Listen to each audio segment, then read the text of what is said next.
ओम ब्रह्म सत्यम सर्वधार। आज दास की कबीर वाणी कथनी को अंग। सर्वप्रथम पहले ये श्रवण करें कबीर दास जी का कथनी को अंग के बारे में डिटेल में क्या निर्णय है, कथनी किसको कहते हैं, कथनी क्या है।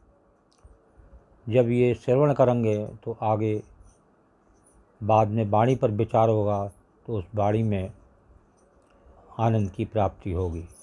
तो इसको श्रवण करें। करनी आचार है और कथनी विचार। एक बार फिर श्रवण करें। करनी आचार है और कथनी विचार। आचार और विचार दोनों का मेल आवश्यक है। आज के युग में इनके बीच सब बहुत कम देखा जाता है। उदाहरण के लिए सत्य की बात करना या सत्य बोलने का उपदेश देना बहुत सरल है, जबकि सत्य का आचरण करना बहुत कठिन है। जैसा मुख से कहा जाए उससे वैसा ही करनी में उतारा जाए, तभी कथनी की सार्थकता है। देखिए कबीर दास जी का बहुत ही सुंदर निर्णय।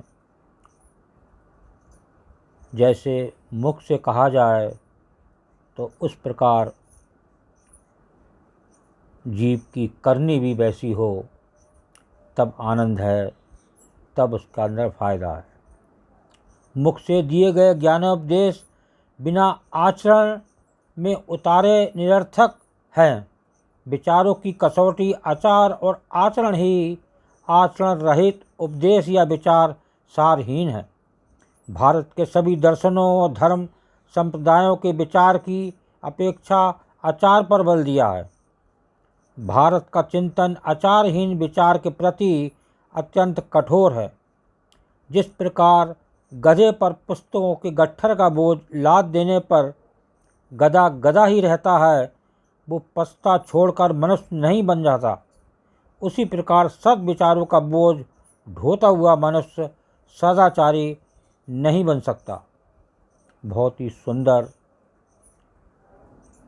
कथनी का जो श्रवण किया कि कथनी क्या है। अब आज 5 और 6 नंबर दोहे पर विचार होगा। इसमें कबीर दास जी का क्या निर्णय है,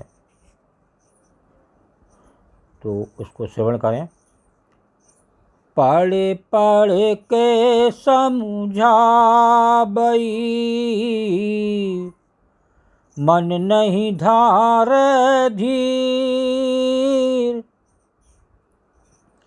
रोटी का संशय पड़ा, यों कह दास कबीर। कबीरा यो कह दास कबीर। पढ़ पढ़ के समझावई, मन नहीं धारे धीर। रोटी का संशय पड़ा, यों कह दास कबीर। देखिए कबीर दास जी का इस वाणी का निर्णय। जो स्वयं आचरण रहित है और शास्त्र ज्ञान ग्रंथों को पढ़ पढ़कर दूसरों को उपदेश देते हैं, उनका मन धैर्य नहीं रखता, अशांत रहता है। इस प्रकार के लोगों को सदैव अपने पेट के पोषण की ही फिक्र लगी रहती है। देखिए जिसको हर समय पेट भरने की ही फिक्र लगी हो, तो यहाँ कबीर दास जी का निर्णय कि वो आचरण रहित जो जीव होगा, तो वो ऐसे उपदेशों को गलत बता रहे हैं, वो कभी भी उसे के मन को धैर्य नहीं मिल सकता। दूसरी वाणी को श्रवण करें।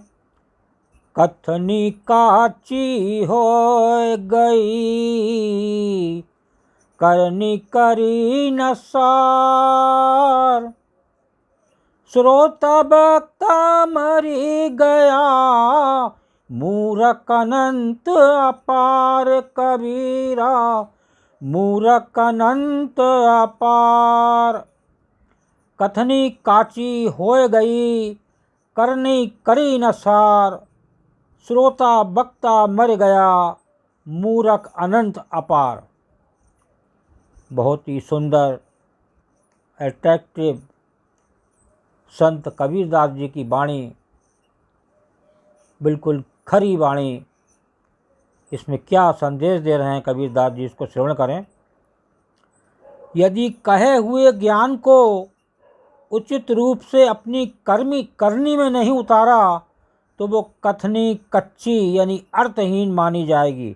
एक बार श्रवण करें, बहुत ही सुंदर निर्णय। यदि कहे हुए ज्ञान को उचित रूप से अपनी करनी में नहीं उतारा तो वो कथनी कच्ची यानी अर्थहीन मानी जाएगी। इस प्रकार बिना आचरण ऐसी कथनी से ना जाने कितने मूर्ख श्रोता और वक्ता प्रपंच में पड़कर मर गए।